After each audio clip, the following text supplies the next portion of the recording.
ഒറ്റയ്ക്ക് നടന്നാണ് എനിക്ക് ഇതുവരെ യാതൊരു പരിചയമില്ലാത്ത സ്ഥലത്ത് ഞാൻ നടക്കുന്നത്. രാത്രി 10:30 വന്നത്. രാത്രി 8-9 മണിക്കൊക്കെ നടക്കുമ്പോ പട്ടികളുടെ ശല്യമുണ്ട്. അതുപോലെ ആൾക്കാർ നമ്മളെ വേറൊരു രീതിയിലാണ് എന്താ ഒറ്റയ്ക്ക് ഈ സമയത്ത് ഒരു പെൺകുട്ടി നടക്കണേന്ന് നമ്മൾ ഫേസ് ചെയ്യുന്നുണ്ട്. വെളുപ്പിന് പോകുന്നുണ്ട്, ഭക്ഷണ സമയത്ത് കഴിക്കാൻ പറ്റുന്നില്ല, അതിൻ്റെതായിട്ടുള്ള ബുദ്ധിമുട്ടുകളുണ്ട്, ഒന്ന് യൂറിനേറ്റ് ചെയ്യാനുള്ള സംവിധാനം ഇല്ല. എത്ര വലിയ ഉദ്യോഗസ്ഥനാണെങ്കിലും ശരി, എല്ലാവർക്കും മനുഷ്യാവകാശം എന്ന് പറയണതുണ്ട്. ഇത് ഹ്യൂമൻ റൈറ്റ്സിന്റെ വയലേഷൻ ആണ്.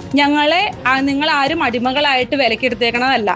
ഇലക്ഷൻ കമ്മീഷനാണ് ആയിക്കോട്ടെ എന്ന് വിചാരിച്ച് എല്ലാവരും ഫീൽഡിൽ കിടന്ന് ചത്തുപണിയെടുത്തിട്ട് മരണപ്പെടുന്ന എവിടെയെങ്കിലും ഉണ്ടോ? There is no agreement between the commission and the BLO. അത് ആദ്യം മനസ്സിലാക്കണം. സസ്പെൻഷൻ, അച്ചടക്ക നടപടി, ഇങ്ങനെയൊന്നും പേടിപ്പിക്കേണ്ട ഒരാവശ്യമില്ല. ഒരു ജനാധിപത്യ സംവിധാനത്തിന്റെ അടിത്തറ നല്ലൊരു സംശുദ്ധ വോട്ടർ പട്ടികയാണെന്നാണ് കമ്മീഷൻ പറഞ്ഞേക്കുന്നത്. അതിന് ഞങ്ങൾ ബലിയാടാവേണ്ട ആവശ്യമില്ല. എന്നെ അപ്പോയിന്റ് ചെയ്ത സമയത്ത് SIR ഉണ്ടെന്നും 24 hours വർക്ക് ചെയ്യണമെന്നും ഒരു എഗ്രിമെന്റിലും എന്നോട് പറഞ്ഞിട്ടില്ല.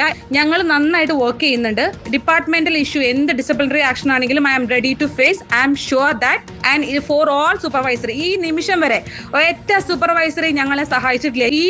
ഈ പരിപാടികൾ പൊളിയെന്ന് മനസ്സിലായപ്പോഴാണ് ഒന്നും ചെയ്യേണ്ട, എങ്ങനെയെങ്കിലും വിറ്റഴിച്ചാൽ മതി,